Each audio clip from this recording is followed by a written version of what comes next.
अजितदादा सारखा एक उमदा तरुण आपल्यातनं निघून गेला, महाराष्ट्रातून निघून गेलेला आहे. महाराष्ट्राचं फार मोठं नुकसान झालेलं आहे. यशवंतराव चव्हाण, वसंतदादा पाटील, शरद पवार यांच्यानंतर अजित पवार हाच एक बहुजन समाजाचा आणि महाराष्ट्रातल्या विशेषतः मराठा समाजाचा एक प्रमुख असा नेता होता. प्रश्न समजून घेण्याची त्यांची कुवत होती, सोडवण्याची कुवत होती.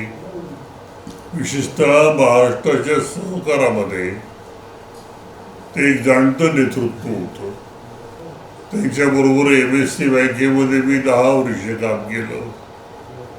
पण एक दृष्टिकोन होता आणि त्यातून एक धडाडी होती, उमदेपणा होता.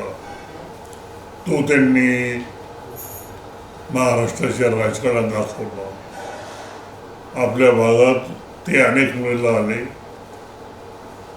कोजनचं उद्घाटन त्यांनी केलं. मोठा कार्यक्रम झाला. घरी जेवायलाही आले होते.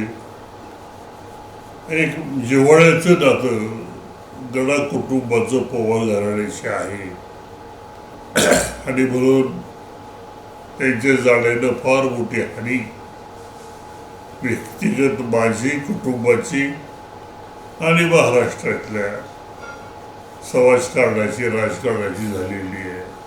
त्यांच्या मुक्तात्म्यास शांती मिळेल.